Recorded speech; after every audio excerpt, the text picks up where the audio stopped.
নাড়ু না আনলে বন্ধু ঢাকা আসিও না। এবার নাড়ু না নিয়ে ঢাকা আসলে বন্ধুর কাপড় খুলে কাপড়ের ভিতর পিঁপড়া লাগিয়ে দেওয়া হবে। এছাড়াও কাপড় খুলে বন্ধুকে রাস্তায় ছেড়ে দিবেন বলে হুঁশিয়ারি সংকেত দিয়েছেন ঢাকার সব বন্ধুরা। কদিন পর পর উৎসব যায়, উৎসবের পর উৎসব যায়, অথচ বন্ধু খালি হাতে ঢাকায় ফিরে আসে। আসার সময় নাড়ু, সন্দেশ, মিষ্টি কোনোটাই আনে না।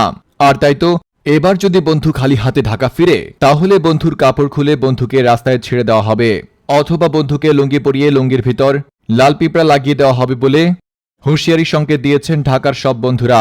এছাড়াও তারা জানিয়েছেন এই কথাটি শুধুমাত্র ছেলে বন্ধুদের জন্য নয়, বরং মেয়ে বান্ধবীদের জন্য একই কথা প্রযোজ্য। এবার ঢাকা ফেরার সময় যদি তারা নাড়ু কিংবা সন্দেশ না আনে, তাহলে তাদের প্লাজো পরিয়ে প্লাজোর মধ্যে পিঁপড়া লেলিয়ে দেওয়া হবে।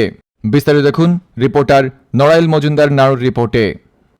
নাড়ু না নিয়ে বন্ধু ঢাকা আসিও না। আসলে কিন্তু এবার একটা খবর হয়ে যাবে। তোমাদের উৎসব যায়